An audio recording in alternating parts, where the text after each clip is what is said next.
Siamo molto contenti perché le attività anche in collaborazione con l'università, la collaborazione è sempre più stretta anche col centro studi e nonostante gli anni passino il ricordo di mio padre riusciamo a mantenerlo vivo attraverso iniziative che non sono solo delle commemorazioni. È l'occasione per premiare coloro che hanno lasciato un segno profondo nella loro professione, nella loro attività.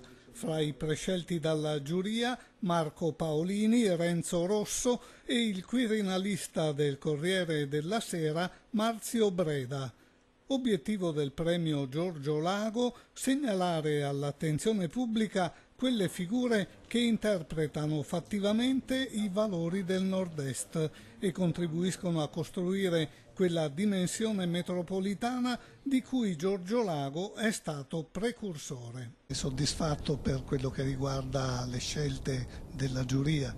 Sì, ho contribuito a farle e quindi poi naturalmente quando si è in molti o più d'uno bisogna sempre trovare un punto di equilibrio, ma credo che complessivamente siano scelte buone.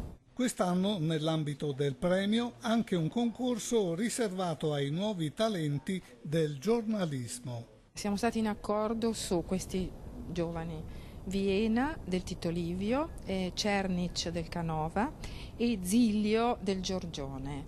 I temi sono stati sia di solidarietà sociale, comune, privata, sia di solidarietà più istituzionale. Un progetto che intende ricordare la figura e il lavoro di Lago, per 12 anni direttore del Gazzettino e poi editorialista della Repubblica, ma che ha pure l'obiettivo di valorizzare gli attori di quest'area del paese, spesso laboratorio di innovazione.